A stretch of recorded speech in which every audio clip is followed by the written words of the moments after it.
Hey guys, tonight we drift far from highways and glowing screens into a place where maps are sung, not drawn. Imagine this. You're in the middle of the Australian Outback, red dust clinging to your boots, not a landmark in sight except the endless sky. The sun beats down in a way that would make a rotisserie chicken nervous. But you're not lost, not if you know the song. Out here, every hill has a verse, every dry creek bed hums a melody. And if you can follow the rhythm, you can find water, shelter, and stories older than the idea of history itself. It's a landscape built on memory, but not the kind you cram for an exam. This memory is oral, musical, ancestral, and deeply practical. One wrong note and you could veer off track by 10 kilometers. You probably won't survive that. But let's not think about that just yet. So, before you get comfortable, take a moment to like the video and subscribe, but only if you genuinely enjoy what I do here. And while you're at it, post your location and your local time. I love seeing where you're listening from. Now, dim the lights, maybe turn on a fan for that soft background hum, and let's ease into tonight's journey together. You take your first step across a scorched plain that once held oceans. In the far distance, the air shimmers like it's keeping secrets. But your guide, an elder from a nearby community, begins to hum. Not to pass the time, not for performance. The tune is the path. You're walking a songline, or as it's known traditionally, a dreaming track. These aren't poetic metaphors, they're literal maps encoded in verse. Every note aligns with some topographic detail. A rocky outcrop, a lone desert tree, a cave. Sing it right, and it leads you. Sing it wrong, and well don't. Historians still argue whether these songlines function more like memory palaces or proto-GPS systems. But what's undeniable is how accurately they transmit spatial knowledge.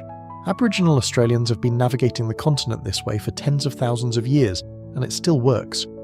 That means before there were roads, compasses, or Google Earth, people moved through this environment with only breath and pitch. The idea would terrify a city planner, but it's elegant, isn't it? Geography remembered not by drawing lines, but by telling stories. Your guide points out a patch of gravel, barely different from the rest, but suddenly breaks into a second verse. To you, the lyrics are a puzzle, filled with references to emu spirits and ancestral serpents. But to him, that's code. He knows that just beyond the next rise is a place to dig for water. The song said so. You pass a cluster of spinifex bushes. He taps one gently. This too is part of the melody. The shape of the land and the tune must agree like choreography. It's not just about where you walk, but how the environment sings back at you. The melody shifts again, slightly, a higher note. He squints at the sky. Time to adjust your course a little north. The sun has moved, the song compensates. It's like an iPhone recalculating when you miss a turn, except the iPhone is a 60-year-old uncle, with a voice that could calm a herd of kangaroos. You find yourself humming, not fully understanding, but sensing the logic. Each time you follow a musical cue and see the land confirm it, there's a weird thrill. Like watching subtitles appear on a film you thought was in a foreign language. A fringe detail you might not know. Some songlines are believed to stretch across the continent, crossing language groups, shifting dialects, but retaining melodic structure. It's like a national highway system you can whistle. Some anthropologists think there could be thousands of these routes, and that they once linked ceremonial centres, trading paths, even romantic rendezvous points. The continent may have been one great harmonic web, and you, lucky dreamwalker, are now tapping into the chorus. But here's the twist. Outsiders often thought this was just myth.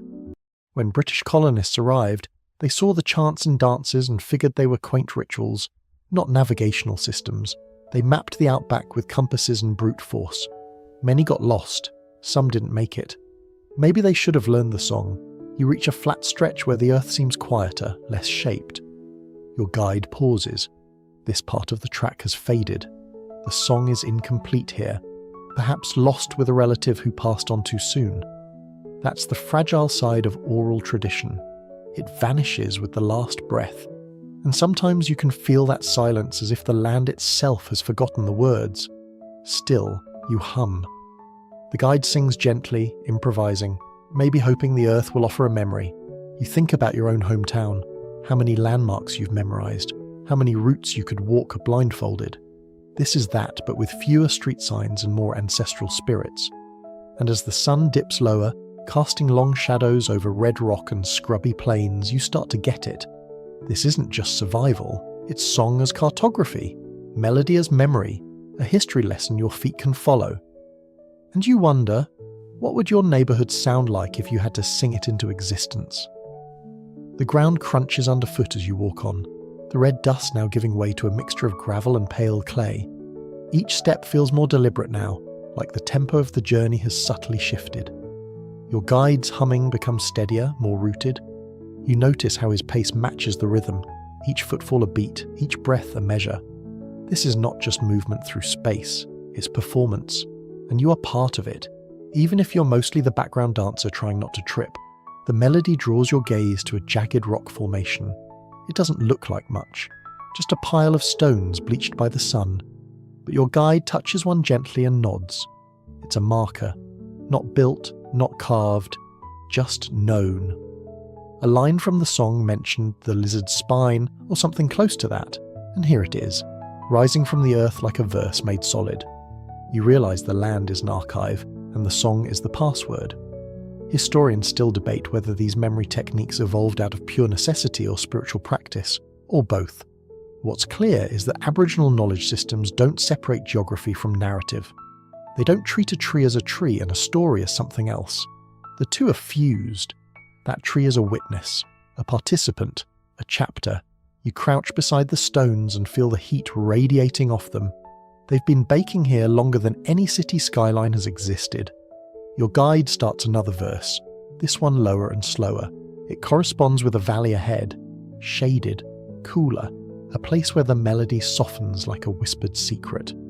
The earth is remembering now, and you are too. There's something odd and humbling about navigating this way. You're used to satellite accuracy, map apps that zoom and recalibrate with smug precision. But this song doesn't need batteries. It doesn't drop signal in the rain. It lives in the space between breath and earth, and it remembers everything. You reach a small depression in the land, just a gentle scoop really, but your guide suddenly stops and sits cross-legged. He begins to sing, not the directional hum this time, but a story. It's about two brothers chasing a kangaroo spirit across the desert. One brother is wise, the other less so. You can guess who causes the problems. The story ends with a fight, a trick, and a thunderstorm. Classic sibling drama. And here's the kicker. That scoop of land you're sitting in, that's where the clever brother hid. The song remembers that. It marks it. You're sitting in the footnote of a myth. Some researchers call this mythopoeic geography. It's a fancy way of saying the land is part plot device, part memory bank. But to you, it just feels alive. You don't need to understand every word of the song to feel that pulse. Like the land itself is humming along. You ask your guide how old this song is. He shrugs. Always been here? Which is as close to eternity as a human can reasonably claim. There's a quirky bit of information you might enjoy. Some of these songs include detailed instructions for tool making, weather predictions, even the mating cycles of animals. Imagine embedding survival tips into what basically amounts to an epic ballad. It's like if Bohemian Rhapsody also taught you how to make fire and warned you about flood season. Of course, no one writes this stuff down. That's the point. It's not meant to live on paper or in books. It's kinetic, lived, remembered through walking, retold through singing. There's no pause button, no rewind, only repetition, only presence. You move on. The landscape flattens again, and the sun starts to feel a little less murdery. You pass a dried-out riverbed, the kind that only fills once or twice a year. The guide sings a different verse now, one you've never heard. It's more melodic, almost playful. You realise this section of the song might be telling you how the river curls, where to step during the wet season, where not to camp unless you want an accidental swim at 2 a.m. There's a moment of silence, just wind, a few birds, the creak of your backpack. Your guide is quiet too. You wonder if something's wrong. But then he says, "This land knows who listens." It's not a warning. It's just true. Then, like some kind of desert magic trick, he reaches into the dust and uncovers a smooth, polished stone. It's shaped like an egg, marked faintly with lines. "Gift from the earth," he murmurs, part of the song. You ask what it means. He shrugs again. Maybe nothing, maybe everything. And there you are again, caught between myth and geology, unsure if you're on a hike or an initiation. Either way, you pocket the stone. You're not sure if that's allowed, but it feels important. As twilight sneaks up behind the hills, your guide begins the verse that brings you back. You recognize the melody now. It's the one that led you here, only reversed. Even the return trip has structure. You're closing the loop. The land, the song, the memory. It all resets, like the final chorus of a lullaby. And somewhere inside that rhythm, you start to believe something quietly radical. The land doesn't just hold memory, it is memory. And every time someone walks and sings, they're waking it up. Your boots thud softly against a new kind of terrain, sandy now, loose underfoot, like the land is exhaling. The horizon is wide and yawning, the sky heavy with late afternoon heat. As the last of the sun begins to stretch long golden fingers across the earth, your guide lifts his voice once more. This verse is different, slightly more rhythmic, almost percussive. You ask what it means and he says, footsteps. That's it, just that, footsteps. And then it clicks. Every path you've walked today hasn't just been physical, it's been a storyline. The songs you follow aren't abstract, they are literal narrative trails. Each journey tells a tale and every landmark is a plot twist. The place you're approaching now, according to the verse, is the climax. You hear the melody quicken, the tempo rising with excitement. There's tension in the notes, like a drum roll before a big reveal. You crest a small dune and look down into a shallow basin rimmed with low rocks. The fight, your guide says quietly. He sings the passage again. Two brothers battling, a betrayal, a flash of lightning. This is the exact place that myth unfolds, not symbolically. Here, your guide gestures to a jagged outcrop. That's where the spear hit. It's a stone pitted by time, but if you squint, it does look like something split it right down the middle. You wonder, is this all coincidence? A rock just happens to look like it was cleaved, and the story just happens to remember that moment? Historians still argue whether these correlations are learned interpretations layered over millennia, or if the songs really evolved because of the land's shape. Maybe both. Either way, you start to understand why these stories stick. Because when you walk a myth, it becomes real. The footsteps are characters, the twists and turns of the trail. That's pacing. The sandstorm in the distance, an approaching climax. You're basically inside a desert novel with no pages. And of course no one's skimming the boring parts because, skipping a verse might mean you forget where the nearest waterhole is. Plot holes out here can be fatal. You sit beside the rock and your guide pauses to sip from a gourd. He doesn't just teach the song, he lives it. Passed down from uncle to niece, mother to son, grandparent to child. This isn't knowledge in the academic sense. It's a kind of choreography, a dance between land and lore. Here's a fun little tidbit. Some of these songlines cross into places that to modern minds seem impossibly far, as in thousands of kilometers. Like if your family's oral tradition required you to walk from Alaska to Argentina while singing about each pebble, and yet they did it. Trade goods found in distant Aboriginal communities prove these routes existed.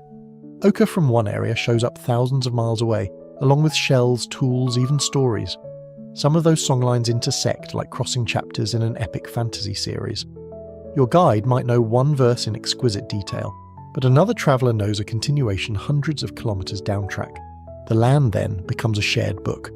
Everyone has a few chapters memorised, and together you build the story. You move again, now toward a large flat rock that juts out like a stage.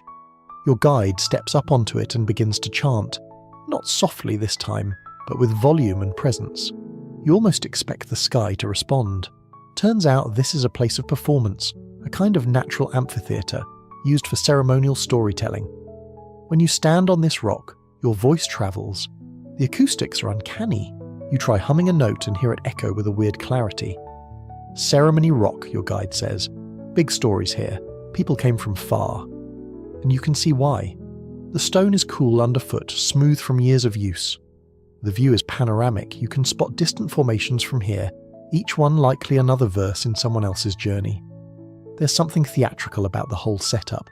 It's like the land is saying, "Go ahead, tell your tale, I'm listening." You wonder how many feet have stood here before yours, how many voices have soared, how many climaxes and cliffhangers have resolved right on this very stage.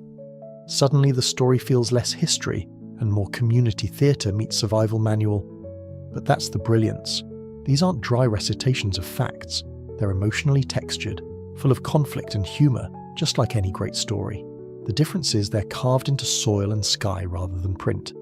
You remember something your guide mentioned earlier, about one ancestor who could recite 5 days' worth of walking track without stopping. Each step, each breath, another note in a 5-day-long ballad. Your brain starts to ache just imagining that. You'd probably forget your own address if asked under pressure. And here's where the debates kick in. Some researchers argue this is a form of epic poetry on par with Homer, maybe older. Others say that comparison misses the point entirely. Songlines aren't stories in the Western sense. They're living maps linked to ritual, lore, identity. Trying to analyse them like literature is like trying to translate jazz into spreadsheets. You climb down from the rock and the wind picks up slightly, lifting the ends of your guide's cloak. He looks eastward. "Next part soon," he murmurs. The tempo will shift again, new verses waiting past the horizon, and you realise that you've only just finished Act 1. You follow your guide into the growing twilight, where the air starts to cool and the shadows stretch like sleepy cats across the earth. There's something dreamy about this moment.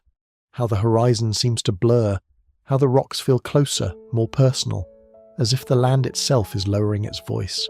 The song slows too, softer now, almost like a lullaby but with intention. The kind of tune that makes your feet move without asking your brain first. You're being led into Dreamtime, or, as some Indigenous communities call it, Chukurpa, Alkaringa, or any number of other words depending on the region. There's no single translation, which is kind of the point. Dreamtime isn't just a time long ago, or the spirit world. It's a whole way of being. Your guide doesn't explain Dreamtime with a PowerPoint. He just sings.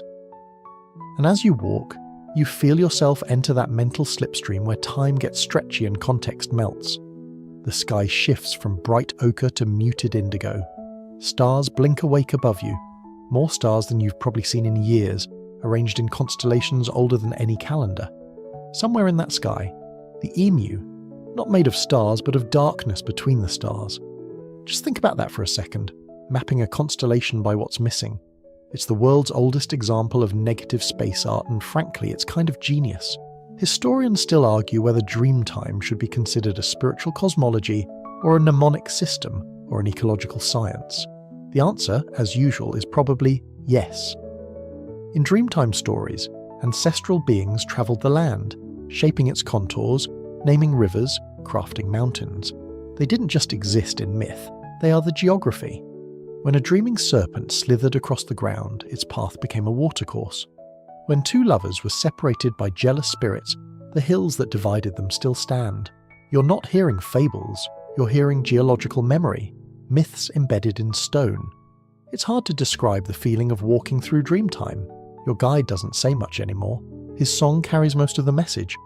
But every now and then he'll point and say a name. That's where the sky split. Or, this is where fire first came to people. And then, there's where the wind stopped listening. You're not quite sure how literal these are meant to be, but the land seems to agree. You cross a gully and the sound changes. The air dampens slightly and your footsteps echo. The song modulates, dipping low into a hum. It's not random. The Dreamtime track adjusts with the terrain. In modern terms, it's like the story resamples itself depending on the acoustics. Here's a strange but fascinating fringe theory. Some anthropologists believe that Dreamtime journeys helped encode climate history, that certain stories reflect ancient droughts, floods, or sea level changes from tens of thousands of years ago. If true, that means Aboriginal oral traditions may be the oldest continuous record of natural events anywhere on Earth. Imagine remembering a flood for 20,000 years by turning it into a bedtime chant, and then getting your kids to pass it on. No pressure. You pause at a cluster of termite mounds, their tall spires catching moonlight like weird clay sculptures. Your guide doesn't sing here, he clicks, a kind of syncopated tongue rhythm. You watch his feet move in tight circles. He's refreshing the track, he says, an action embedded in Dreamtime tradition. These places require upkeep, like bookmarks in a never-ending novel. Even silence has meaning here. There's a term some communities use, ngura, which loosely translates to home, camp, belonging. You start to feel that oddly, like you're not just passing through, but slipping gently into a very old conversation. You ask about sleep. Surely people rested during these long journeys. Your guide chuckles and says, "Sometimes, when the song lets you," which is deeply cryptic and somehow totally satisfying. You lie back for a moment and let the stars spin. Somewhere in the distance, dingoes call to each other, short bursts like punctuation in the night. The guide joins them with a single note mimicking their rhythm. Not for fun, for recognition. You wonder how many of the animal calls are also part of the songline. Probably most. Remember that polished stone you tucked into your pocket earlier? You take it out now, turning it in your hand. It feels different. Colder, somehow. Like it's storing something it hasn't told you yet. Your guide sees it and nods. "That's a dreaming stone," he says. "Carries part of the track. Don't lose it." No pressure there either. You ask how many of these dreaming tracks exist. He just smiles. "Count the stars." It's a beautiful kind of mystery. How so many intersect, overlap and spiral through the continent. Like a musical nervous system, with every route transmitting something vital. And here's your light joke of the section. If Google Maps ever tried to plot these paths, your phone would explode in confusion, politely suggesting you take a camel. There's stillness now. The guide sings one final line and falls silent. You feel it, that slight tingle of something ancient brushing past you. Not scary, just older than words. The dreaming is patient. It was here before you. It will be here after. You wake, sort of. Not fully. Just enough to notice the cool hush of nightfall and the way your guide is already up, poking softly at the edge of a small fire with a stick. The embers pulse like sleepy eyes. He doesn't speak, just gestures. Time to go. And so you rise again, not from a bed but from the ground itself, stiff but somehow grateful. You start walking. The tempo of the journey feels more fluid now. Less like a hike, more like a slow swim through meaning. Your guide hums a verse in a low looping melody. You recognize a phrase. Something about the thirsty rock. It makes sense. You're headed toward water, or trying to. Here's the thing about Australia's interior. Water is rare, precious, and extremely picky about where it likes to hang out. And yet, Aboriginal songlines have reliably led people to springs, billabongs, and ephemeral waterholes for tens of thousands of years. No drilling rigs, no weather apps, just melody, memory, and maybe a bit of spiritual intuition. You stop at what looks like a completely ordinary patch of land, but your guide kneels and begins to dig with his hands. He sings as he does, nothing loud or dramatic, just a quiet call, like you'd hum to a stubborn dog. A few inches down, the soil darkens, damp. You can almost smell the shift. He presses his palm into it, nods, and then stops digging. Enough to know, he says. This, apparently, is a test spot. A verse in the song mentioned this waterhole. It dried up long ago, but the knowledge hasn't. The track still remembers. Even if the water doesn't show up on cue, the melody keeps it on the map. And that's the magic. The land can change, dry out, shift, disappear, but the songs preserve its potential. You carry not just a route, but a memory of abundance. You move on. The next part of the track winds through low shrubs that release a tangy scent when brushed. Your guide picks a sprig, crushes it between his fingers, and holds it up to your nose. It's sharp, citrusy, like lemon myrtle with a dusty edge. Cleanses the breath, he says. Part of the song too. Historians still debate whether certain plant knowledge travelled alongside songlines or evolved independently within each region. But again, maybe the answer is both. These melodies aren't just GPS, they're encyclopedias. Embedded in every verse is a survival guide. Eat this, avoid that, don't drink here, sing loud there. And yes, sometimes they even include weather reports. There's a fringe theory that some songs subtly shift in timing or structure based on the season, like natural calendars.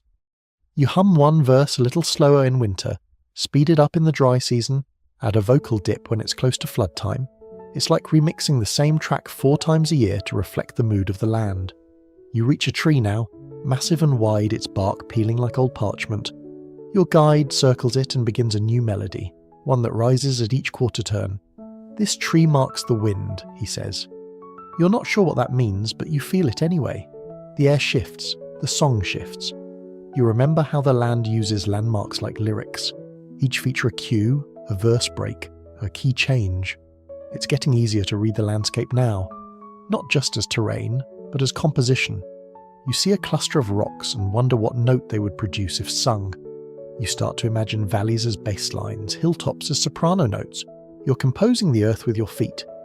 Here's a quirky little gem. Some communities believe certain animals carry pieces of songlines too.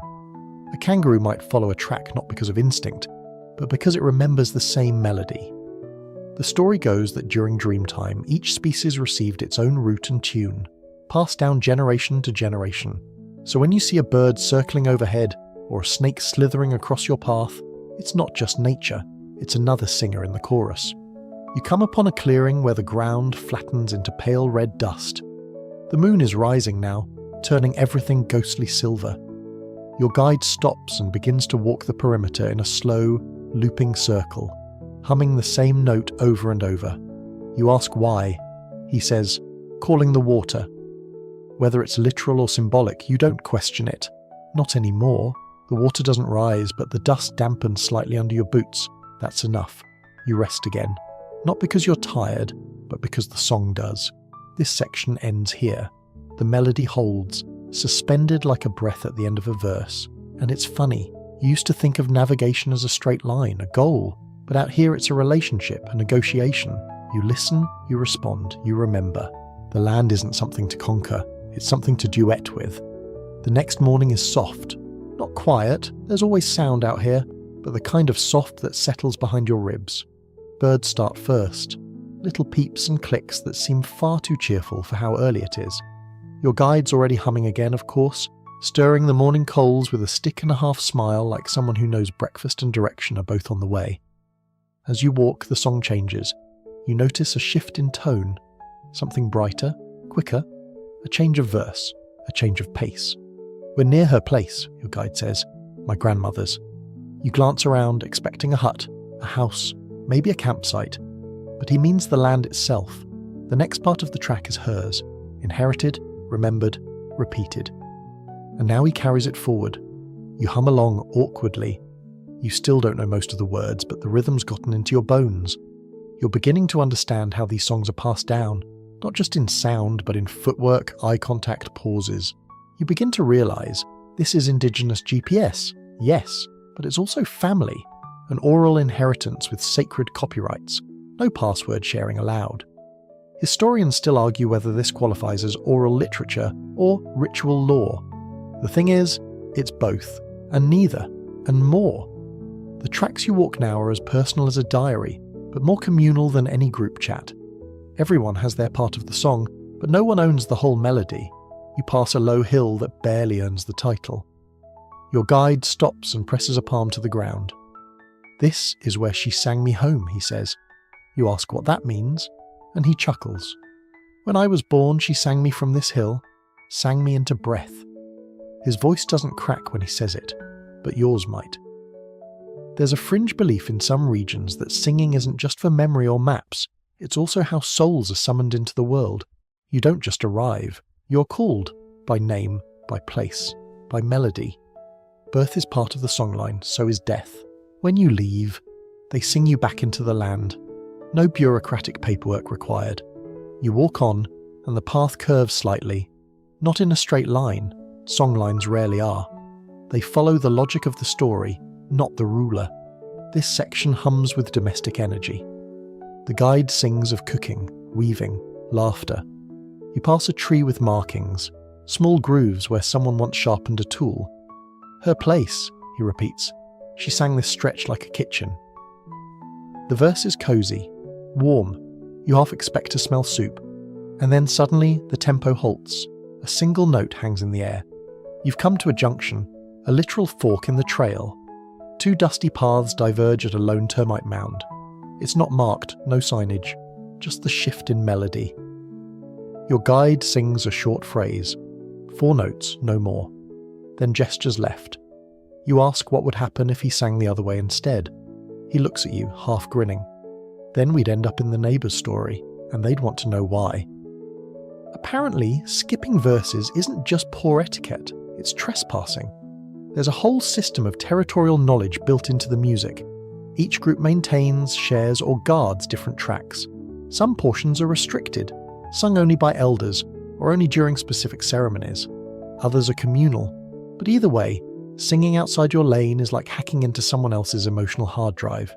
It's why some communities have specialists, walking encyclopedias who memorize specific dream tracks, like your guide's grandmother. She wasn't just a singer, she was a cartographer of memory, a librarian of breath. And sometimes those singers added things, not major edits. No one's dropping new plot twists about flying emus or romantic cave spiders, but slight improvisations, local flair. Over generations, songs could absorb personality.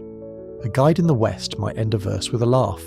In the East, that same verse might stretch into a duet, like regional accents, or family inside jokes. You stop again, and your guide hums a short tune while touching a flat stone embedded in the dirt. She used to sit here, he says, told me stories until the ants came. You smile at that. There's something universal about grandmothers and ants. Here's a curious debate among anthropologists. Was this oral transmission purely utilitarian, or did people embed affection into the melodies? An intentional mood passed through voice. Some think yes, others think affection is a byproduct. Your guide shrugs when asked. It's just love, he says. What else should a map feel like? You rest beneath a small tree with flaking bark and a branch that curves like a listening ear. The sun filters through the leaves in sleepy little dapples. You take out that smooth dreaming stone again. This time your guide doesn't speak. He just starts humming the verse from this stretch. Your stretch now, in a way. You hum along slightly out of tune. It doesn't matter, not really. The important part is that you're singing it, and that you remember. By midday, the sun is sharpening its elbows again. Less a gentle companion, and more a cranky spotlight operator. The heat bends upward in waves from the ochre ground, making distant trees wobble like they've had too much to drink, but you keep walking. The song pulls you forward, and your guide hasn't missed a single beat. The track now cuts through scrubland dotted with spindly trees that look half asleep. Your guide starts a new verse, one with a kind of rolling rhythm like waves lapping at the shore. Only there's no ocean here, just dry earth and brittle twigs. You ask about the melody, and he says, trading track, which sounds like a concept from a video game but is actually very real. You're walking one of the ancient songlines that served as both route and record for trade, not just physical goods, but also knowledge, language, ritual, ceremonial objects like ochre, stone axes, and shell necklaces moved along these tracks. So did gossip, and marriage proposals. Think of it as the ancient Outback version of a broadband network. If broadband had to be sung one syllable at a time over hundreds of kilometres while fending off flies. Historians still puzzle over how these massive networks operated without a written script. The prevailing theory? The songs were the infrastructure. You didn't need road signs, you just needed rhythm. And enough lung power to carry a tune across mountain ranges. At this point, your feet know the terrain before your eyes do.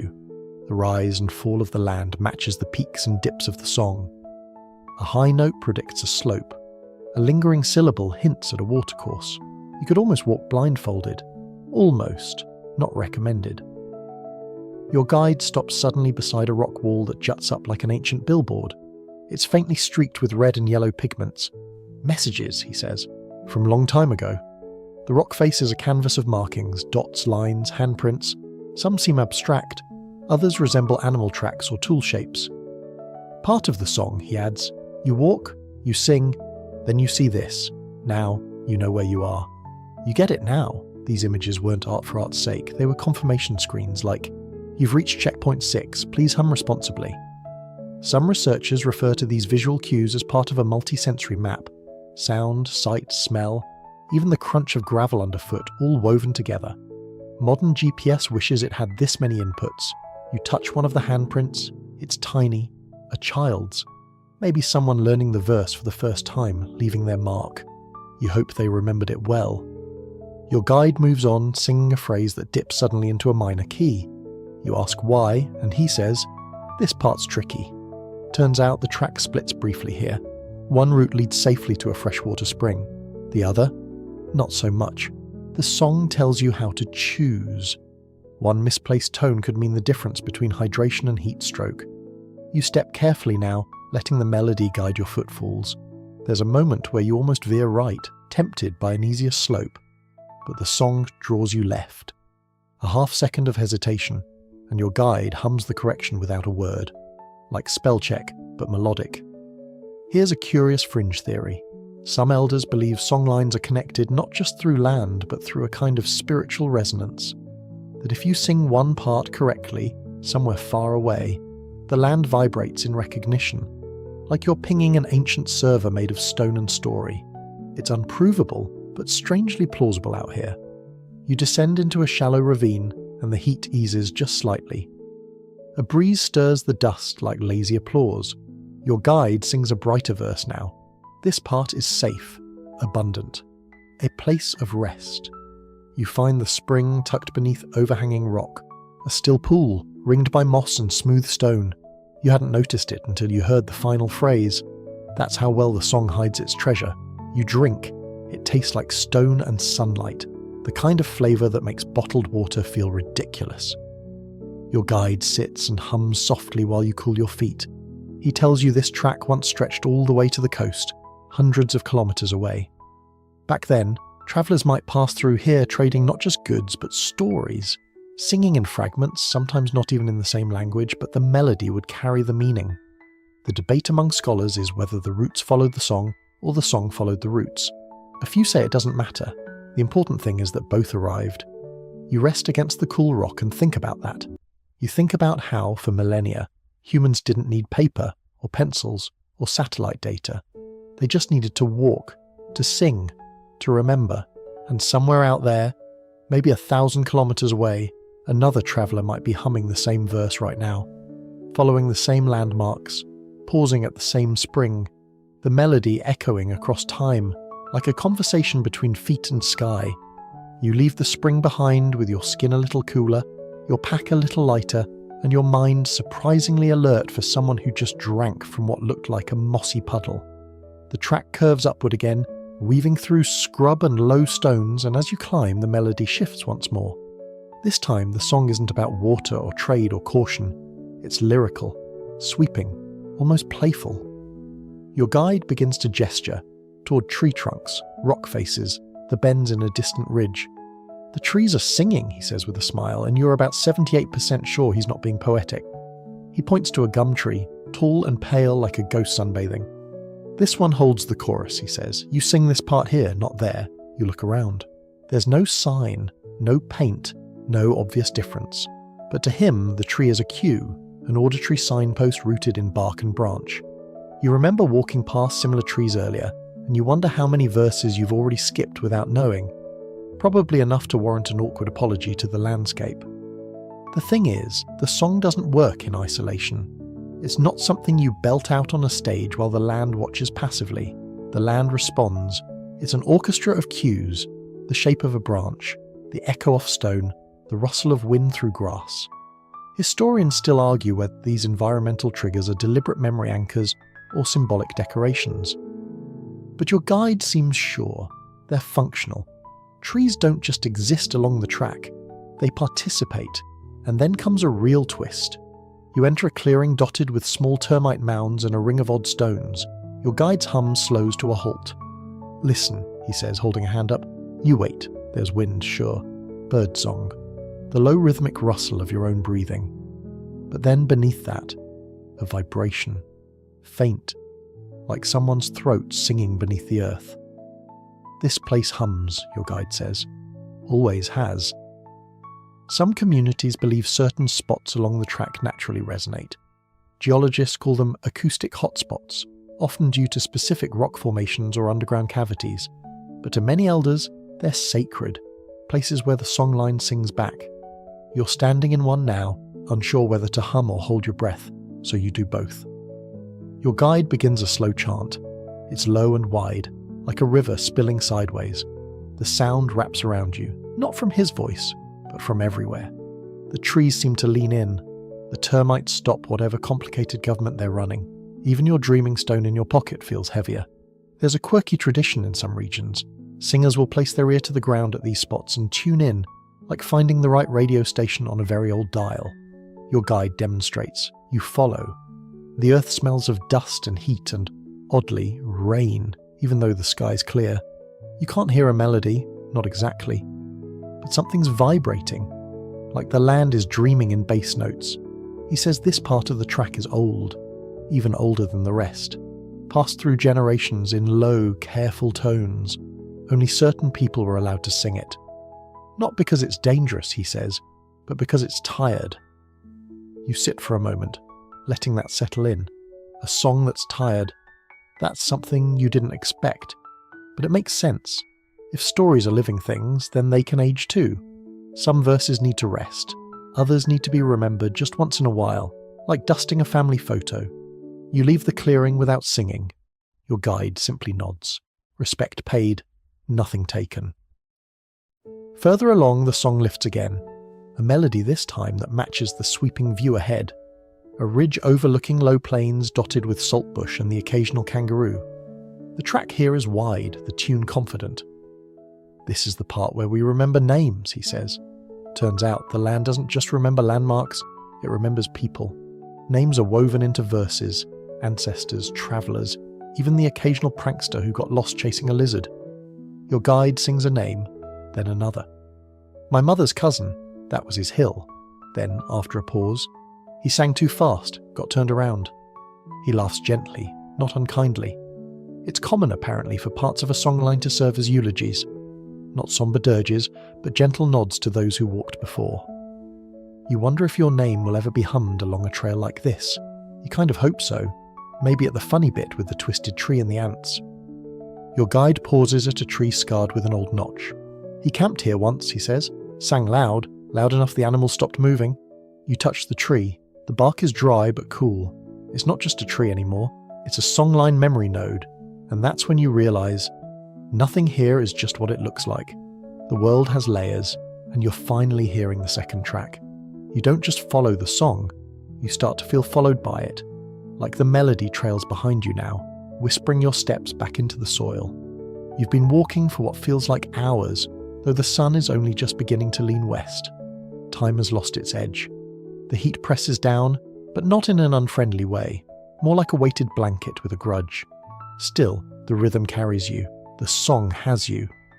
Your guide begins to hum again, and this time the melody changes noticeably. It's slower, more drawn out, with sudden pauses that feel deliberate. You ask what's happening. He says, different tongue. And just like that, you realise you're crossing into another language group. The same song line, same story, same landmarks, but now sung in a different dialect. The shift is subtle at first. A rolled consonant, a swallowed vowel. Then, unmistakably, a phrase you haven't heard before. But your guide continues as if nothing's changed. The melody remains. You're witnessing something incredible. A single track that spans not just geography, but language. Historians and linguists alike are still amazed by this. Songlines often traverse tribal boundaries, but the melody bridges the gap. The tune remains constant even as the words shift. It's like singing the same hymn in 50 different tongues, all held together by a shared tempo. It's not just translation, it's transformation. The land itself doesn't change, but the way it's remembered does.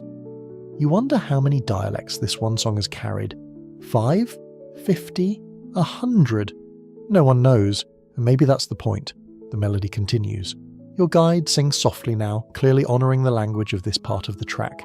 You pass a grove of trees where the bark peels in long ribbons, pale like driftwood. He gestures to them. They listen different, he says. They know the old tongue.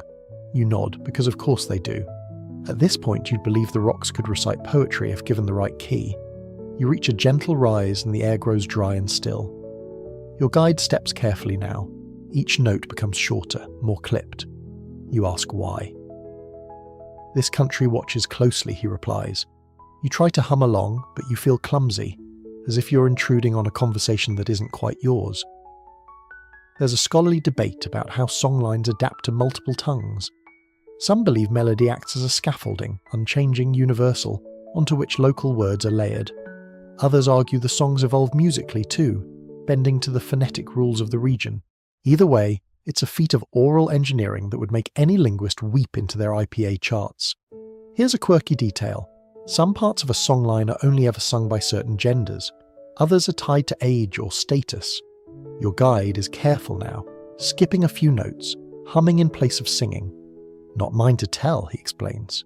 You feel a twinge of disappointment, but also respect. Not every story is yours to carry. Some things are sacred because they remain unspoken. You descend into a basin rimmed by low granite boulders. Your guide sings a greeting, just a short phrase, not to you, to the land. Asking permission, he says. He waits a moment, eyes closed. Then, satisfied, walks on. You follow, trying not to breathe too loudly. You realise that singing through multiple languages isn't just a feat of memory, it's diplomacy, it's humility.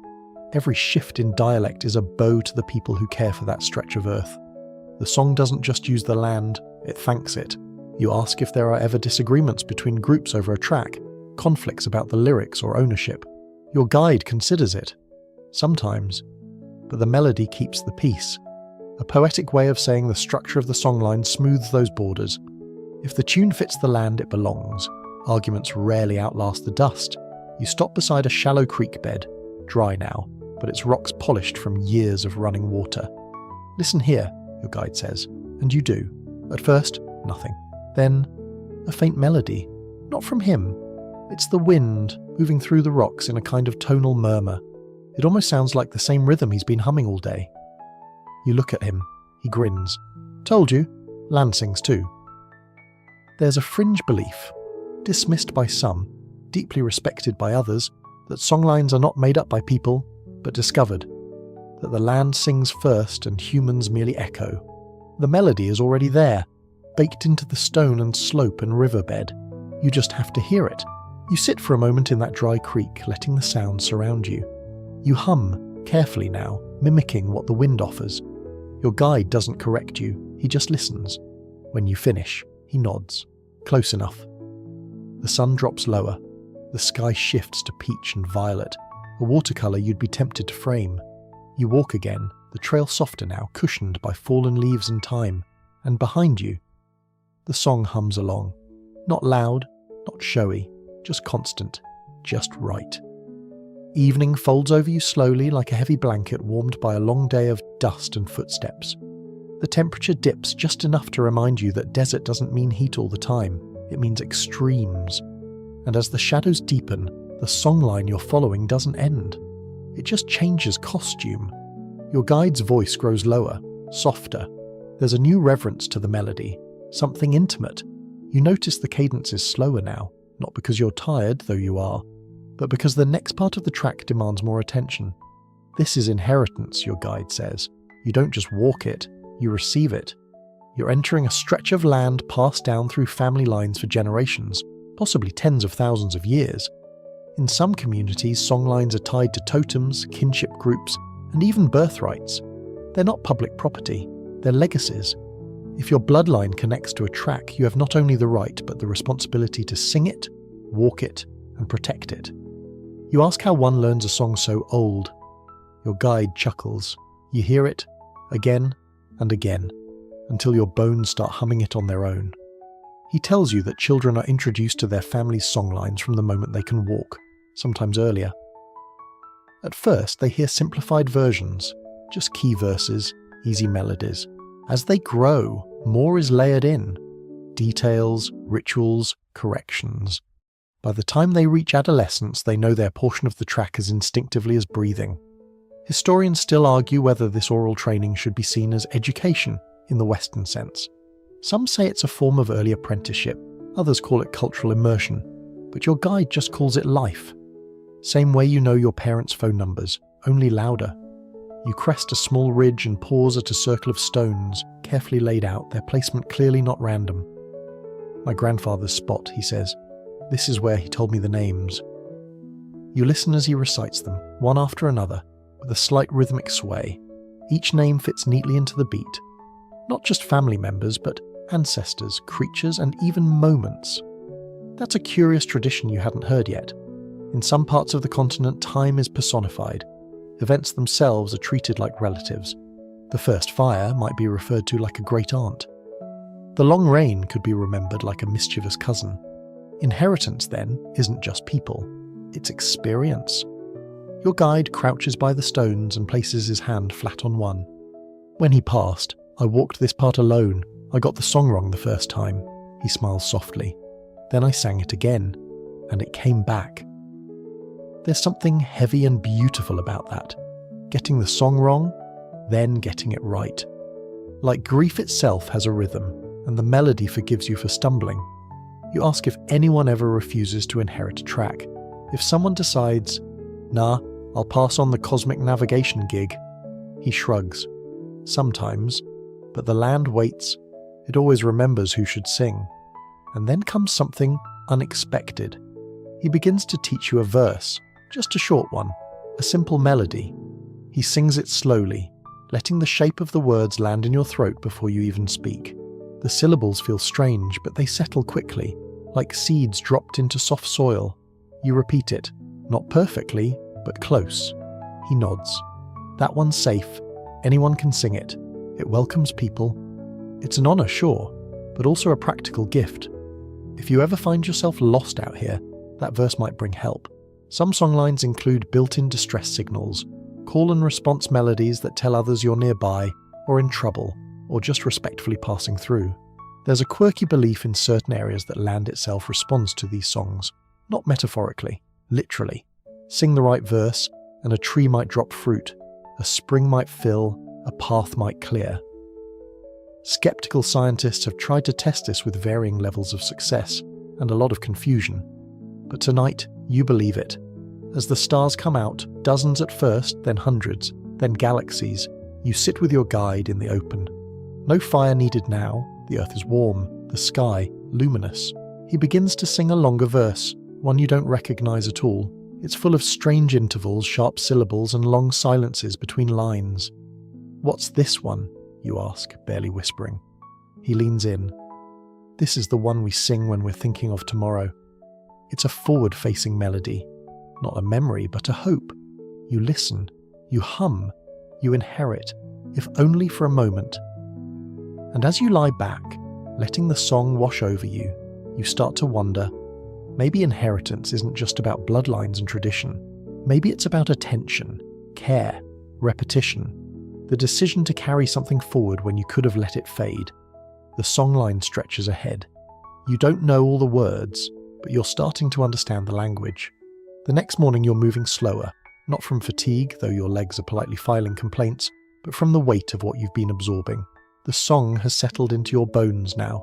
You hum without thinking. You recognize certain rock shapes from melodies.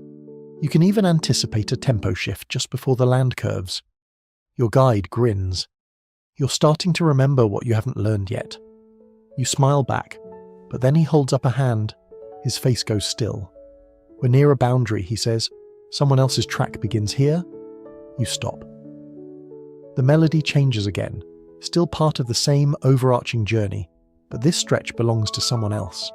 It's like borrowing a book you've never read from a library you're not quite a member of. "Only sing if you know," your guide murmurs. This part of the path is woven with ownership, territorial, spiritual, and social. Songlines, it turns out, aren't just maps, they're contracts. You cross into another group's domain, you better know the proper tune. Sing a melody you weren't taught, and it's not just a musical faux pas, it can be a violation. There's a debated point among scholars about whether these boundaries were strict or fluid. Some argue they were fiercely defended. Others say they shifted gently, based on kinship or ceremony. Your guide seems to land somewhere in the middle. You don't have to be born here, but someone has to give you the song. You walk quietly now. The song is still audible. He hums it low, respectfully, but he doesn't sing the full verses. "We're passing," he says, not claiming. The land looks the same, but it feels different. The air is still. The trees lean closer. The track narrows. Your footsteps slow. You ask what happens if someone sings the wrong verse here. He shrugs, but his voice is serious. Sometimes nothing. Sometimes something. In the past, such a mistake could trigger a confrontation. Not a brawl, these weren't gangs of wandering minstrels, but a deeply ceremonial correction. Songs had consequences. The wrong tune at the wrong time could suggest theft, disrespect, or worse, forgetfulness. You walk past a cluster of marked stones. Your guide taps one gently. That's where an uncle got it wrong once. He doesn't elaborate, but the story lingers in the air unspoken. Here's a quirky historical tidbit. Some groups developed warning verses, musical fences essentially, that signaled to others when they were approaching sacred or restricted areas, like an ancient ringtone that said, "Hey, maybe don't trespass right now." You're beginning to see how rich and structured this system is. Western maps rely on ink and paper, GPS and satellites. Songlines rely on relationships, responsibility, memory, and sometimes humour. You cross into a flatter patch where the trees give way to open space. Your guide suddenly belts out a loud, ridiculous verse that makes you laugh. "What was that?" you ask. He smirks. "That's the verse for getting turned around. It mocks you a little, tells the spirits you're harmless. Apparently, if you accidentally trespass, the polite thing to do is sing this verse, admitting your mistake with a little self-deprecation. We call it the sorry song," he says. Even the land laughs sometimes. You take a mental note of the tune. Something tells you you'll need it someday. The tempo increases again as you walk toward a rocky outcrop shaped like a sleeping dog. It's a known landmark, famous among neighbouring groups. "This is where the tracks crisscross," your guide says. 5 songs meet here. You stop and try to imagine it. 5 languages, 5 families, 5 mythic stories, all converging on this one spot. It must have been electric, or at least melodious. This, he says, is where negotiations happened, where marriages were arranged, disputes resolved, goods traded, all through song. If you couldn't sing your lineage, you weren't heard. Historians still argue whether these intersections were accidental, natural places where terrain forced paths together, or intentional, created through generations of mutual arrangement. Your guide's take. The land decides first, then people follow. You rest beneath the dog's tail, a low curved slab of rock that shades you from the sun. Your guide offers a quiet verse, neither a welcome nor a warning, just a note of presence. "We're here," it says, in the language of sandstone and breath. And then, in a rare moment of ceremony, he offers you a short verse, a temporary gift. "You can sing this one here," he says, "only here." You repeat it, carefully. It's strange how much you want to get it right, not to impress him, not even to understand, just because the land deserves the right voice. You wonder again, what happens to forgotten verses? What happens if the inheritor doesn't sing, or misremembers, or simply leaves? Your guide answers before you ask. Then the land waits. That's the part no one writes down, the waiting. And you think, maybe silence is part of the song too. The wind picks up as you leave the sleeping dog outcrop behind. It curls across the plain in slow, deliberate waves, stirring grass, ruffling leaves, lifting tiny dust devils that spin a few feet before collapsing with a sigh. Your guide seems to follow their rhythm, adjusting his stride to match.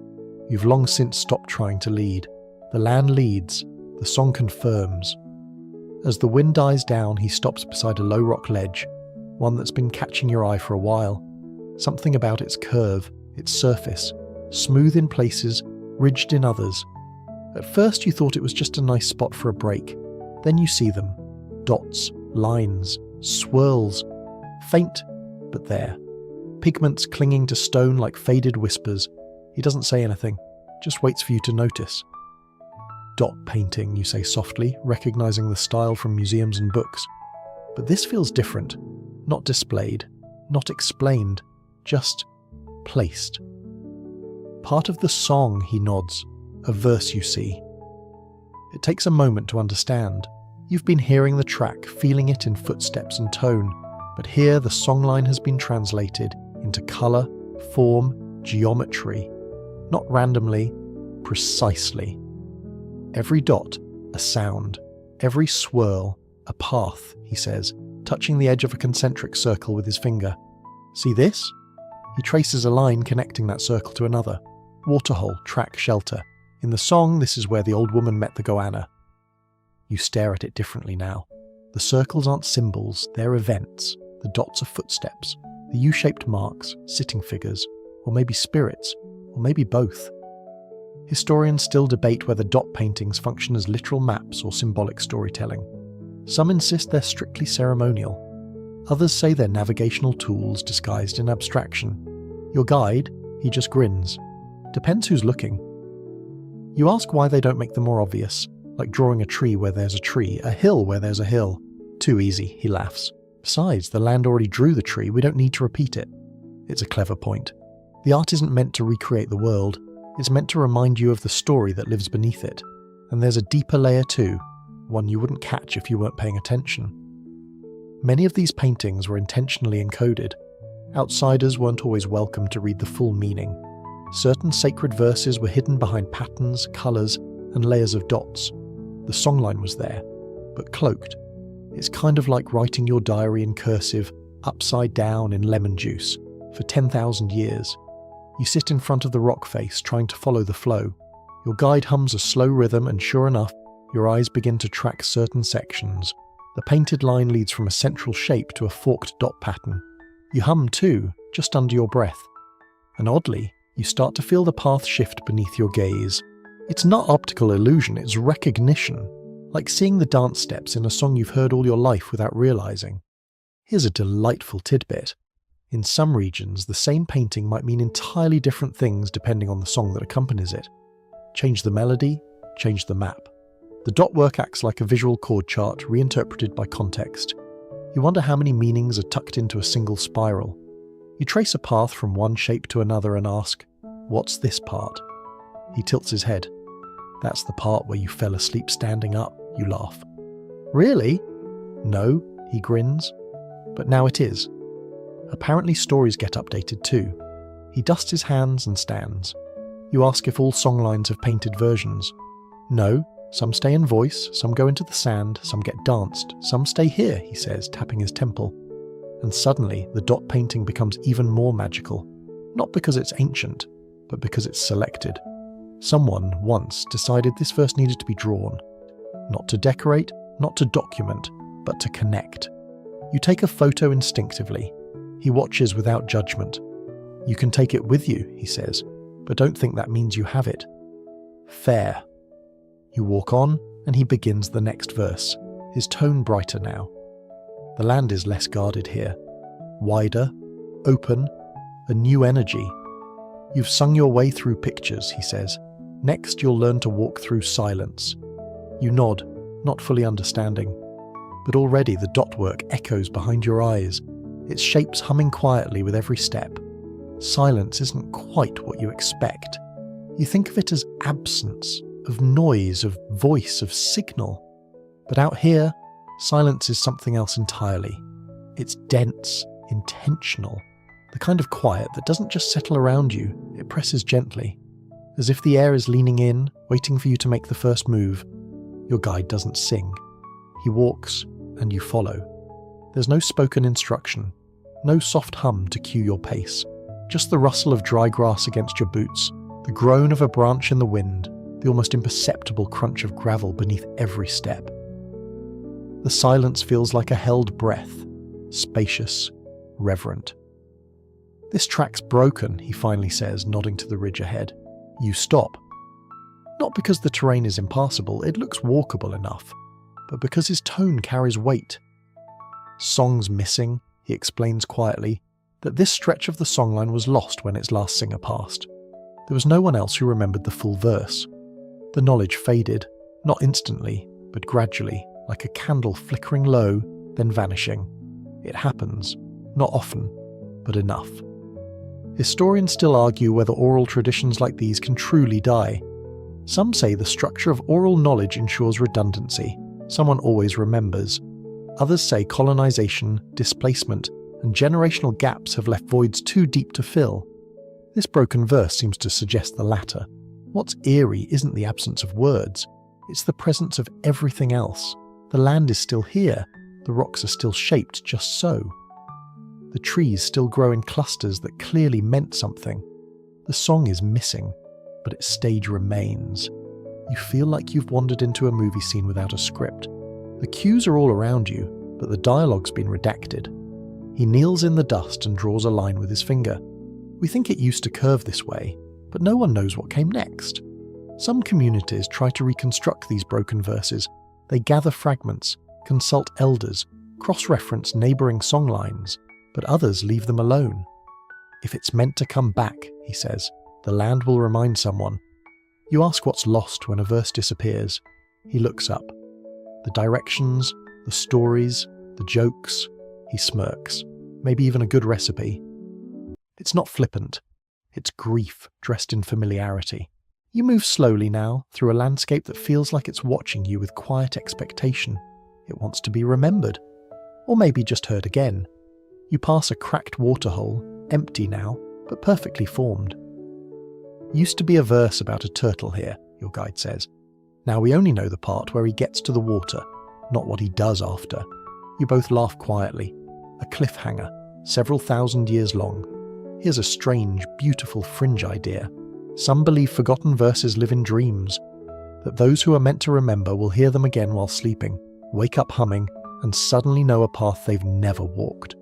Not as imagination, as retrieval.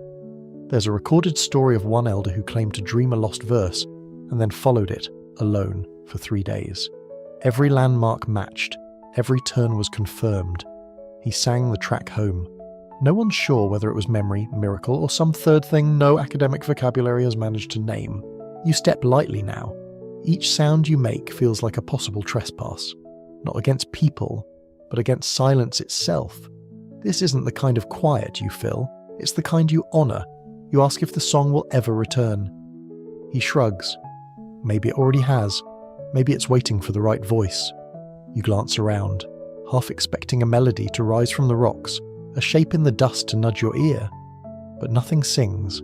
Not yet. He places a stone on a low boulder.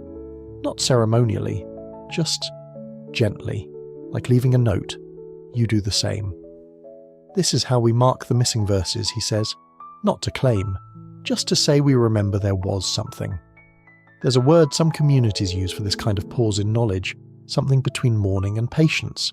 You can't translate it, but you feel it anyway. It's the kind of feeling that sits in your throat when you almost remember someone's name, or when you see a place you've never been but somehow recognise. You move on past the unfinished track. The next hill is quiet too, but in a lighter way, like it's sighing. You realise that not every silent place is broken. Some are just resting. Some verses have always been brief. You reach the top and your guide sings again, just one note, but it feels like a door unlocking. The song resumes like a long-lost conversation picked up mid-sentence. And just like that, you're back inside the map.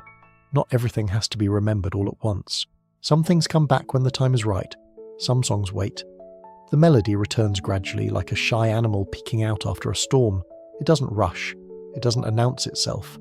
It simply resumes, folding into the rhythm of your steps as if it had never left.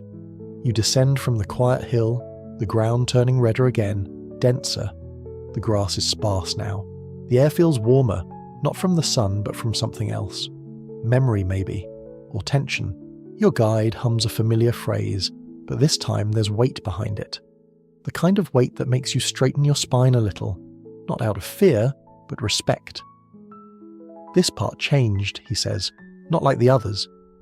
You know what he means before he says it. This is the part of the songline affected not by time or silence or forgetting, but by force. This is where the colonial map was drawn over the melodic one. You walk past the remnants, fencing wire half swallowed by dust, rusted metal posts that serve no purpose anymore, and a wide, flat stretch of land scraped bare. Station land, he mutters. They didn't know the song was here. Historians still argue how much of the songline network was disrupted by colonisation. Some believe the paths were merely paused. Others insist entire knowledge systems were erased, snapped in half like broken reeds. What isn't debated? That these disruptions left scars, not just on people, but on the land itself. This used to be a crossing, your guide says, pausing beside a toppled eucalyptus tree. 2 tracks met here. One came in from the south, the other from the water country. He gestures to where a low hill has been carved away. Machinery, decades ago, maybe longer. We had a verse that said, "When the cool wind blows against both cheeks, stop and listen for the fire." That meant this place.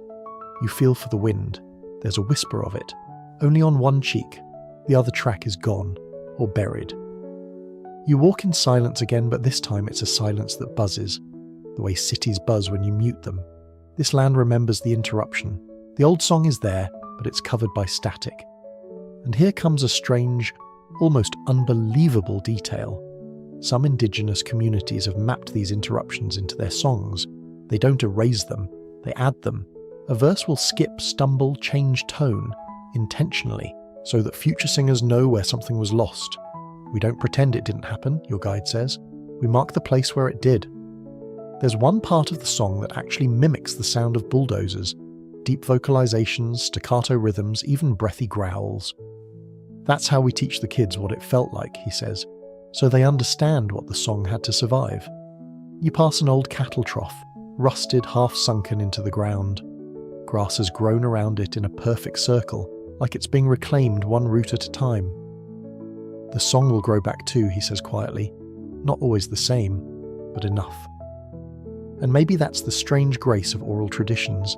They bend, they hold, they mourn and mock and mend. You can't delete a verse the way you delete a file. You can forget it, sure, but sometimes it comes back, shaped by the very thing that tried to erase it. You reach a flat patch of ground, bare, dusty, but dotted with strange markings. Circles, triangles, lines drawn in the dirt, kids' drawings. No, you realise this is a teaching ground. A new one. The young ones practice here, he says. They add what's missing. Fill in with dance sometimes. Sometimes with new verses. You blink. New verses, he nods. Not made up. Just remembered differently.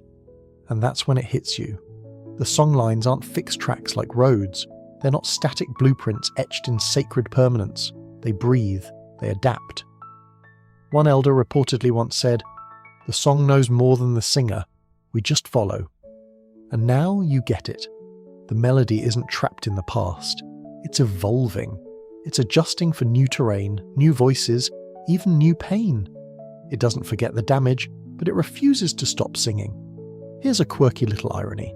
During the early mapping of Australia, colonial surveyors did follow existing tracks without realising they were walking songlines. They paved over footpaths that had been walked for millennia, then gave them new names, stock routes, drovers' trails. And in doing so, they unknowingly preserved the paths, while overwriting their purpose. Your guide smirks at this. They were walking to waterholes they didn't believe in, but the land didn't care, it still sang. You pass a metal sign now, faded, tilted, it marks nothing important. But just beyond it, your guide hums a tone that rises 3 notes, then falls with a laugh at the end. "What's that one?" you ask. He grins. It means, "Don't trust the sign." You walk on. The damage didn't stop the song, it rerouted, rewrote, reclaimed, and as you follow it forward, you begin to hear something else in the melody.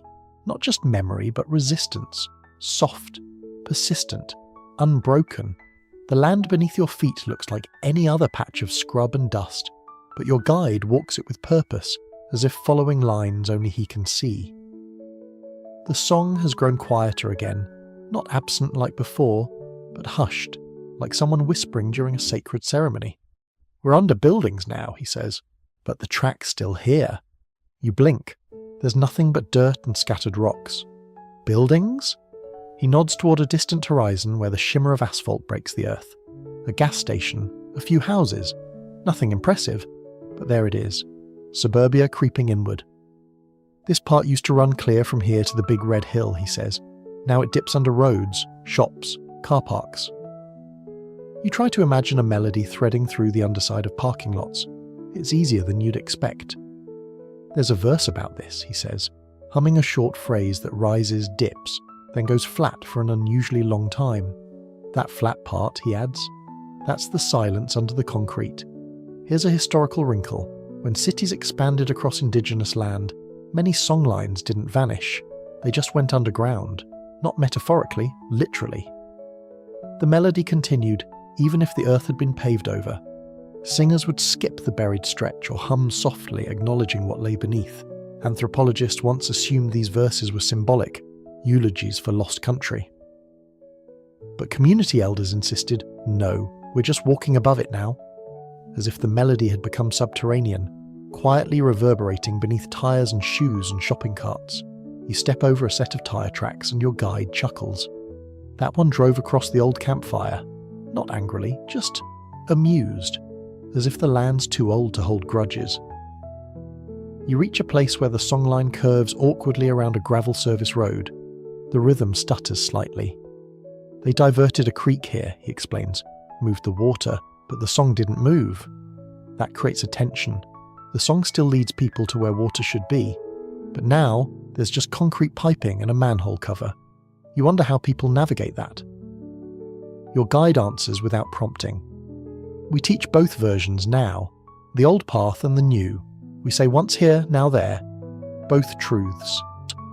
That duality is a skill, holding old maps and new realities in your head at the same time. The kids learn it early, how to sing the version that remembers and the version that adapts. You're walking between both now, the melody dipping like a braid of past and present. Then, an unexpected pause. Your guide stops beside a street lamp. Yes, a street lamp in the middle of nowhere. Rusted. Useless. This was once a story place, he says. Ceremony. We'd camp here, big fires, singing until the ground echoed. You look around. No echoes now, just the hum of a distant highway. But then, he kneels and sings. It's low, like all his songs, but this one rumbles. A deep, wordless tone that makes the ground feel like it's waking up. You close your eyes and listen, and for just a second, you feel it. The campfires, the footsteps, the voices layered on voices. He stops. That's how we know the song's still underneath. There's a fringe belief that old ceremony grounds can store vibration, that the earth itself holds onto the sonic fingerprint of what was once sung over it. Even if a song has been silenced for years, the right voice, at the right pitch, can stir the memory like breath on embers. It's unprovable, sure, but you'd bet your boots it's true. You pass another spot, this one more subtle. A corner where two paths meet, flanked by scrawny trees and nothing of the note. We used to tell a joke here, he says, about a spirit that got lost and blamed the wind, he laughs. Not all verses are serious, and that's something you hadn't fully realised. Not every piece of the songline is solemn. Some verses are silly, light, full of mischief, designed to make the kids giggle, or to throw off travellers who take themselves too seriously. Even the ancestors liked a good roast, he says. You stop beside a raised bank of earth. Just a mound, really, but your guide touches it with reverence. Last singer of this stretch passed a few years back, he says. He didn't write anything down, didn't need to, taught his grandson instead. He nods toward a set of faint footprints, half covered by windblown leaves. He walks this track now, and you realise there are more people out here than you thought.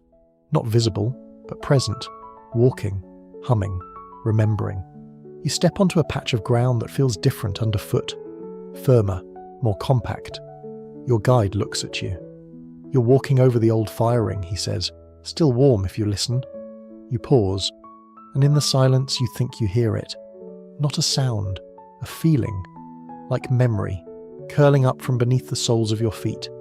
A soft breeze follows you as you press forward, nudging at your back like an old friend who wants to share one more story before the day ends. The path narrows slightly, framed by stunted bushes and a wiry tree that looks like it's been practicing yoga for a few centuries. Your guide starts to chuckle before a word's been spoken. You're gonna love this bit, he says, his eyes twinkling. This is where it all gets weird. Weird how? 2 minutes later you understand, because lumbering into the melody like it just wandered in from an entirely different genre is a camel, or at least the memory of one. Your guide sings a funny off-tempo verse, bouncy staccato with a rhythm that makes you want to march with exaggerated knees. That's the camel part, he grins. Doesn't fit the rest of the song, but we kept it. Here's your historical whiplash for the day. Camels were introduced to Australia in the 1800s, mainly for hauling goods through the dry interior, and most of those camels came with handlers from Afghanistan, Pakistan and India. Suddenly songlines, already ancient by that point, had to reckon with ships, saddles and four-legged creatures that looked like furry question marks. Some Aboriginal groups adapted by, well, adapting. They added verses about these new animals, their smells, their paths, even their personalities. One song reportedly includes a section imitating a camel spitting. It's vivid. Your guide points to a rise ahead. There's a verse up there about a camel that refused to walk in a straight line. kept dragging supplies in circles, nearly drove everyone mad. Historians still argue whether these additions dilute the sacredness of the original tracks or prove their brilliance, but your guide has no doubts. Songs grow, he says, just like the land, just like us. You crest the hill and find yourself staring down a winding track that clearly wasn't meant for human feet. Too wide, too rutted. Old camel train route, he explains. The verse still remembers it. And what's wild? Even the camels seem to follow songlines in their own way. Handlers often relied on Aboriginal guides to lead them, so the melody continued with hoofbeats. Sometimes they'd hum along, he says with a grin. Didn't always understand the meaning, but they knew how to walk it. That's a recurring theme you're beginning to see. You don't have to know the song to follow it, you just have to respect it. You pause beside a dry riverbed. The guide sings a low, bouncing phrase. It's playful, almost teasing. That's where a camel fell in and wouldn't come out, he says. We turned it into a warning. A quirky tradition formed here. If someone's walking too slow or complaining too much, they're told, don't go full camel. The melody has a whole verse for that. You ask if other foreign things made it into songlines. Oh, plenty, he says. Trucks, fences. One verse mentions a busted radio that made more noise than the story being told. So the songs aren't just ancient. They're aware, updating themselves through laughter, frustration, survival. You walk on, the trail now a hybrid of old and new. Sand meets gravel, footprints meet tire tracks. The melody doesn't flinch, it weaves. Somewhere behind a thicket of bush, you hear a strange hum, mechanical, rhythmic. Your guide raises an eyebrow. That's the drone. A what now? A drone appears, small, buzzing, arching overhead like a curious wasp with a camera. You stare. Your guide shrugs. It belongs to a research team mapping erosion. They're harmless, but they never hear the music. You ask if the drone has a verse yet. He smirks. Not yet. Give it time. Here's a fringe detail that's just begging to be true. There's a rumour among younger singers that someone has written a verse about drones, complete with buzzing sounds and a cheeky line about sky spirits that don't land. The elders haven't decided if they'll let it stick. That's the magic, isn't it? The tension between tradition and humour, the sacred and the silly, the fact that a songline can mourn an ancestor and roast a camel in the same breath. You reach a circle of stones again, this one newer, less worn. This is where we practice the funny bits, he says. Not everything has to be serious to be remembered. You hum the camel verse under your breath. It stays with you longer than it should. It's sticky, like a commercial jingle. Maybe that's the point. As you walk on, the sky begins to shift again. The afternoon golds deepen, edging toward dusk. Shadows stretch, colours soften, and you realise you're still humming. Not the original song, not the most sacred melody, just the camel bit. And somehow, that feels like the right verse for now. The next stretch opens wide, a flat, rust-coloured plain that stretches so far you swear you can see tomorrow. The silence rolls back in, but this time it feels different. Less solemn, more curious, like the land is arching its eyebrows at you, wondering what you'll do next. Your guide glances at the horizon and pulls a small object from his pouch. A tablet. Not stone, not clay, an actual modern-day tablet, screen-smudged, casing dusty. You blink. Time to cheat a little, he says with a grin. He taps the screen and opens an app showing satellite imagery, topography, wind direction, and weather patterns. And beneath all that, a faint glowing line, a GPS track overlaid on satellite map. The interface is sleek, the information is impressive, and yet he's still humming, still walking to the rhythm of the songline. You raise an eyebrow. So, is this part of the dreaming now? He laughs. Depends who you ask. And now you're stepping into the debate that's brewing across academic journals, community circles, and, yes, even family dinner tables. Can technology join the song? Some say no, flat out. The melody is ancestral, sacred, embodied. It lives in footfalls and memory, not apps. Others say yes, absolutely. As long as the spirit of the track is respected, the tool doesn't matter. If a drone can measure erosion and a GPS can track footpaths, maybe they can also echo the song. Maybe. There's even a fringe belief, half serious, half hopeful, that machines might one day hear the land the way humans do. Not just record it, but respond. that somewhere down the line, artificial intelligence might be able to sing back. Your guide chuckles when you mention that. If a drone sings back, he says, it better be in tune. You keep walking and he begins a new verse. Not ancient this time. It's clearly a remix, familiar structure, but words about camera lenses, buzzing wings, and the spirit that sees from the sky. It's catchy. You ask if this is common now, tech-inspired verses. More and more, he says, especially with the young ones. They're blending the old and the new. Bluetooth meets bull roarer, solar panels and sand drawings. There's even talk of someone designing a virtual songline using augmented reality. Walk the track with smart glasses, and the visuals appear where the verse says they should. Wild? Yes. Blasphemous? Not necessarily. Tech isn't the problem, your guide says. Forgetting to listen is. You pause beside a tall termite mound that has clearly been used as a reference point for generations.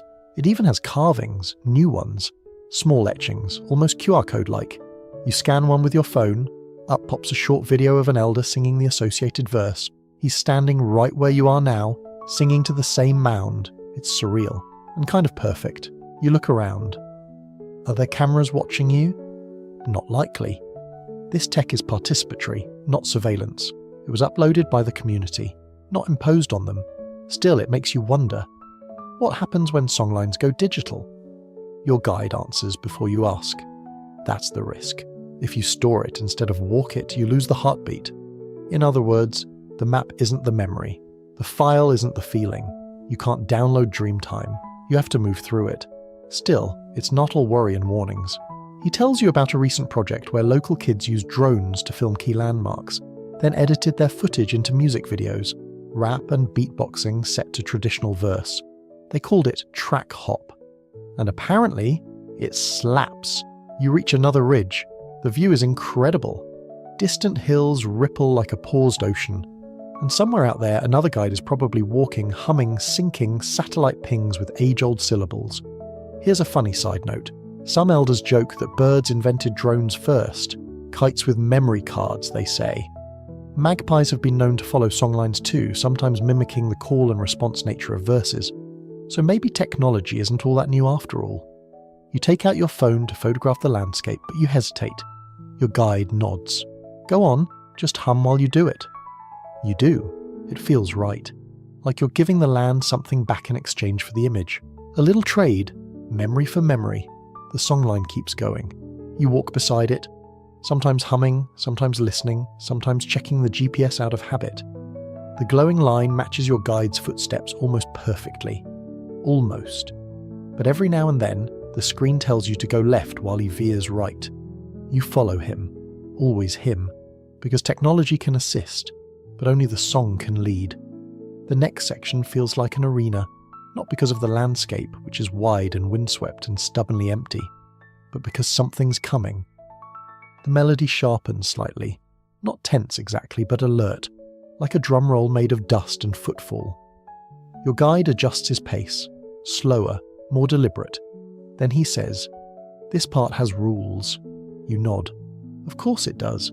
You're entering what he calls a knowledge boundary, a section of the track where songlines are protected, curated, and passed through only by those with proper authority.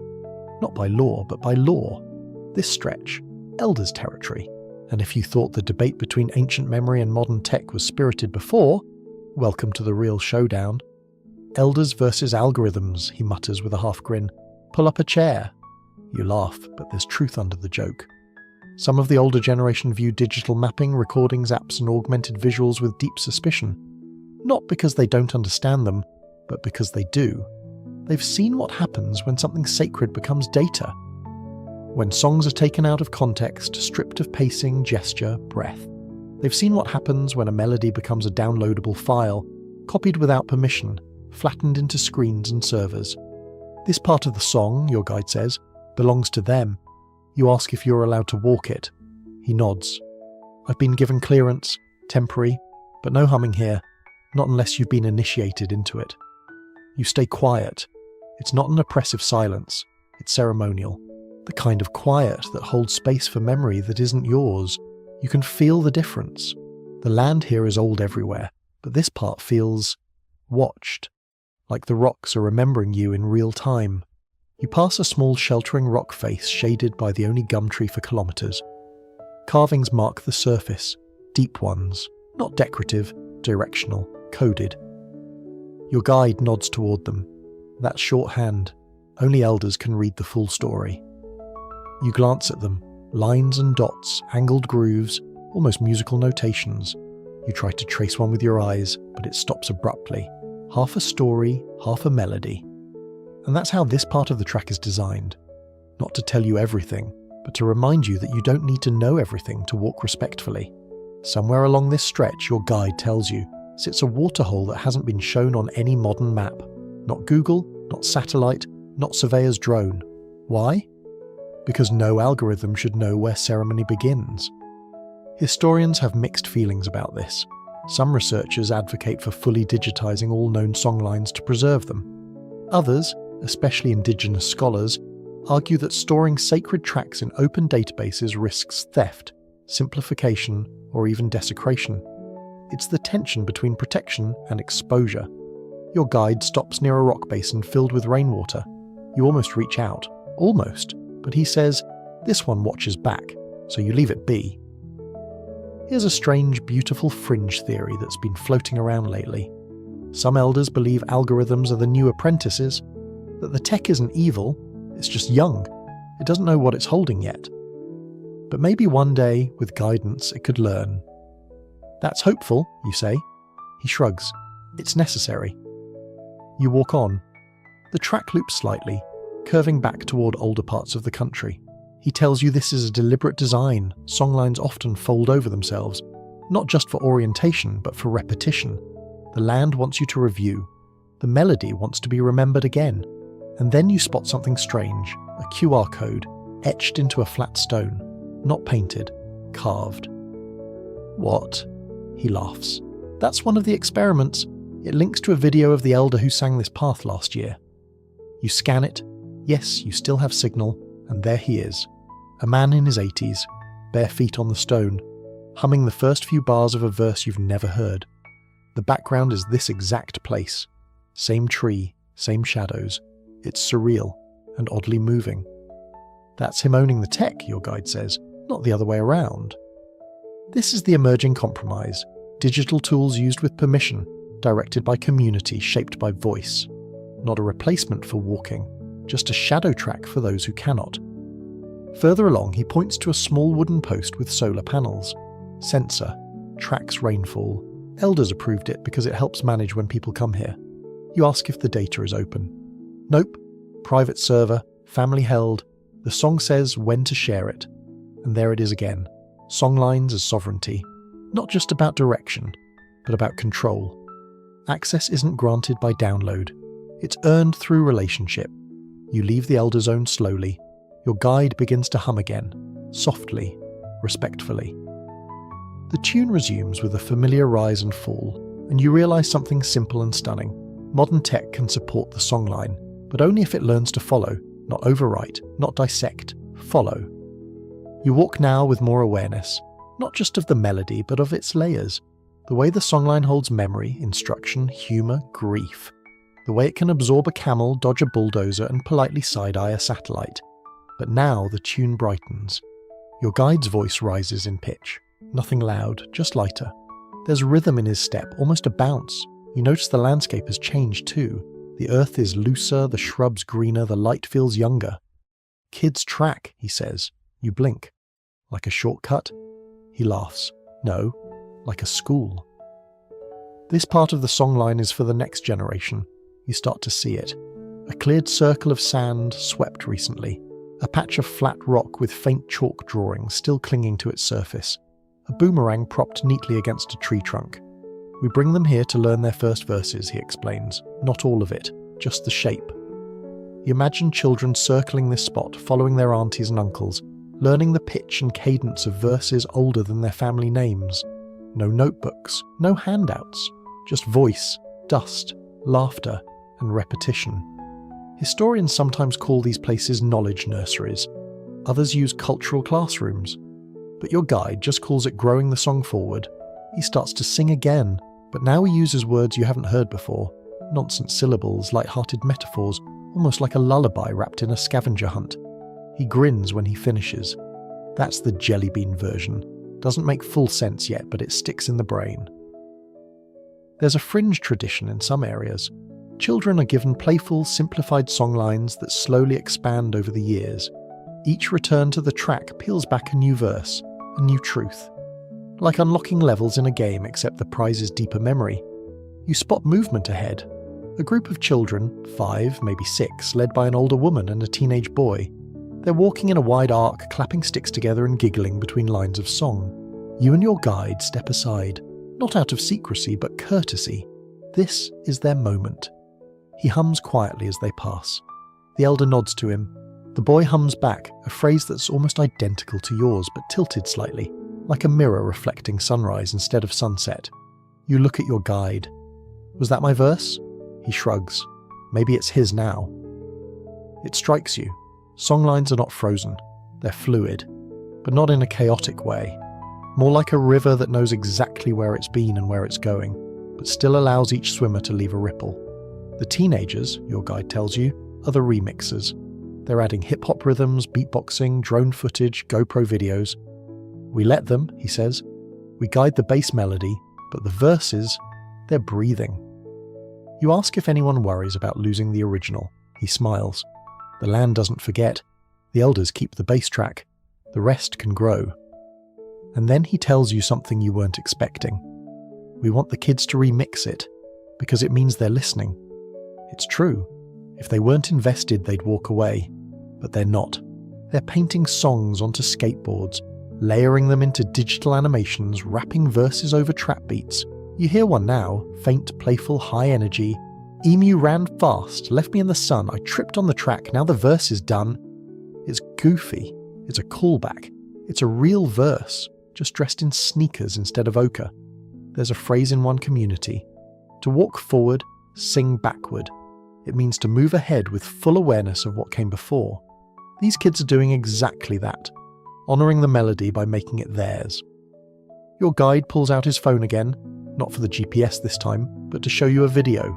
A young girl, maybe 10 years old, dancing beside her grandmother. Her feet stamp the ground in rhythm as she sings a verse about fire, frogs, and the smell of wet bark. You recognise the place she's standing. You passed it 2 days ago. She sings it different than her grandmother, your guide says. But she sings. That's the rule now. Not perfect memory, but living memory. And here's a beautiful side note. Some elders are using tech not to archive, but to mentor. Live calls from remote communities where a child sings part of the track and the elder hums the correction. A conversation across space, but anchored in the same line of song. You ask if anything's ever too sacred to remix. Yes, he says, but the kids know. We teach them where the dance ends and the silence starts. The sun lowers. The kids disappear into a grove. You and your guide walk on, the air now humming faintly with a chorus you didn't create, but feel part of. The next stretch of land is open again, and you realise this melody doesn't belong to you, but it's letting you walk beside it.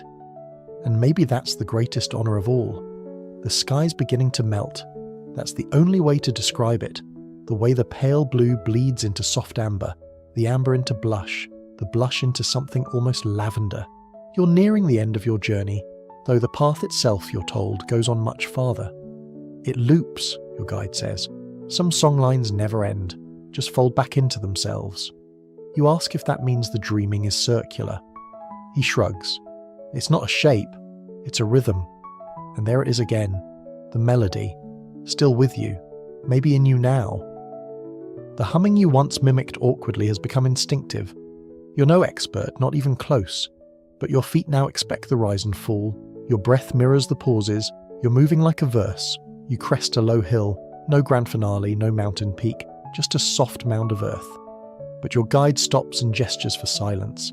This is where it returns, he says. Below you is a clearing, nothing dramatic. A flat space dotted with low stones, a small waterhole to one side, a few trees arching like dancers mid-bow. But the air feels charged. Not in a stormy way, no thunder or tension, just attentive, as if something very old has just opened its eyes. This part, he says, we sing not for direction but for thanks. And so he does. The melody is slower now, expansive, unhurried. Each note is given space to rest before the next. He moves as he sings, circling the stones, tapping one gently, lifting his hand to the tree branches. His voice is lower, more resonant. You feel it in your chest more than your ears. This is the gratitude verse, the part that's sung not to arrive somewhere, but to acknowledge the journey itself. Every step, every misstep, every skipped verse and corrected note. The song gives you permission to rest. You join the circle. He motions for you to hum, and you do, carefully, quietly. You don't know the exact pitch, but your voice fits well enough. The melody expands to accommodate you, like water filling around a stone. Historians sometimes call these closing verses. Others call them completions, though your guide chuckles at that. Nothing is complete, he says. It just changes direction. You sit by the waterhole. Dragonflies buzz lazily nearby, tracing invisible loops that echo your footsteps across the land. Your dreaming stone is still in your pocket, warmed now by the day, smooth as a river-worn word. Some people think the songlines are fading, he says, but they're just being carried differently. He tells you about young songkeepers uploading encrypted verse segments into cloud servers, password-protected, family-held, shared only with ceremony approval. He tells you about grandmothers using audio apps to hum to grandchildren in the city, about beatboxers who lace their family's track into halftime rhythms. They're not forgetting, he says, they're adapting.